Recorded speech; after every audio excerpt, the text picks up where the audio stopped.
are the top 10 trends that these CIOs are talking about right now. So I already mentioned look outside the profession.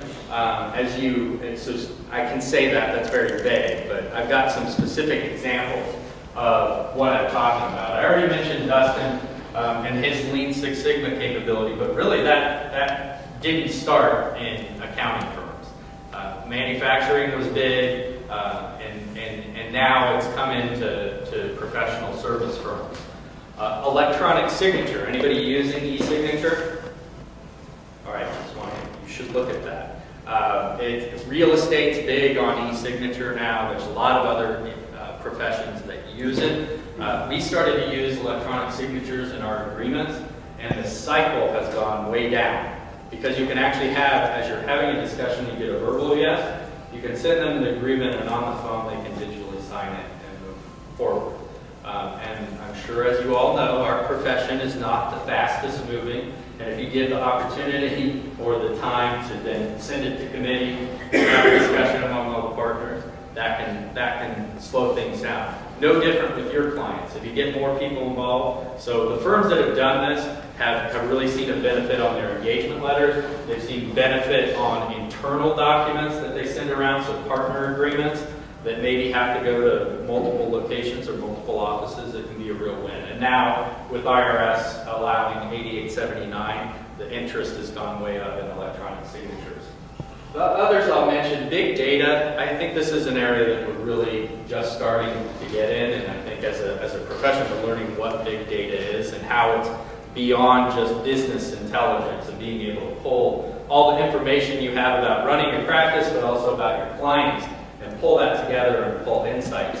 So big data, the only thing I'll say there is make sure you're aware of what it is and how it's impacting other professions, because it's going to eventually have an impact in the CPA profession as well, especially with all the rich data that we have on our clients. Internet of Things. How many of you are familiar with this term?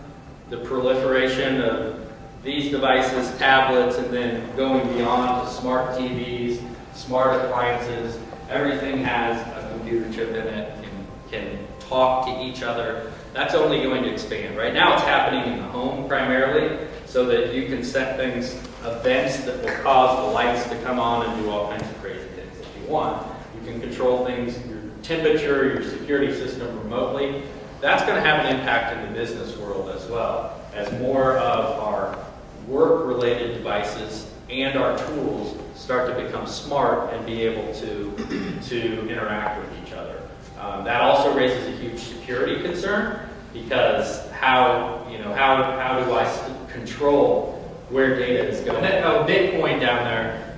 Anybody have clients that are using or accepting digital currency? Is that a hand up? No. Yeah. Okay. It's very rare, but this is a growing trend that Bitcoin is just one of the alternative currencies. And so as accounting firms, we've got to understand what are the tax implications, what are all the implications businesses need to know, because they're going to be coming to us for advice. The topic is looking outside of our profession. And this is just the Gartner's 10 technology trends for 2015. And if I go through these pretty quickly, they're going to be pretty consistent with what we're seeing within in the firm. So mobile is growing. The Internet of Things is going to have an impact as all devices and applications become smarter. 3D printing is going to have an impact on all types of business. How many of you are familiar with 3D printing? This is what's coming. Prosthetics are being developed. Think about a hardware store where they sell nuts and bolts. If you can get to the point where I know I need this, I'll just fire up my 3D printer and I got a replacement. That's going to have a huge impact on parts.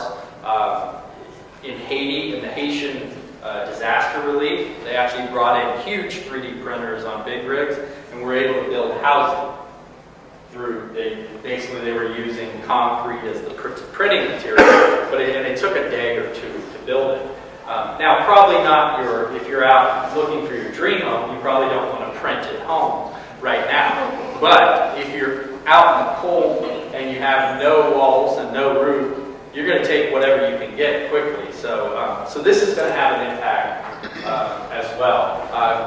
System alerts, this is kind of in line with the Internet of Things, but as things start to talk and are connected more, they're also going to be able to get ahead of the curve and give us alerts and tell us when we need to be ready for things. Smart machines, cloud computing, this continues to be a big topic of discussion and will continue to do so. Then software-defined applications and infrastructure. The web scale ideas of IT is an important one. If you look at the cloud, the capabilities of cloud providers, they've built out these big data centers. They've got excess capacity.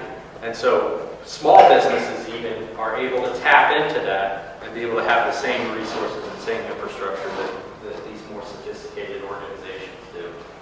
And then another important one, security is always important, especially with our profession. We have very sensitive client data. But Gartner says it's not possible to be 100% secure, and that's consistent with what the CIOs are saying.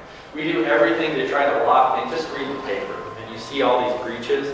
And it's not like they have a bunch of dummies running their security department. They have smart people locking things down, and people are still getting in.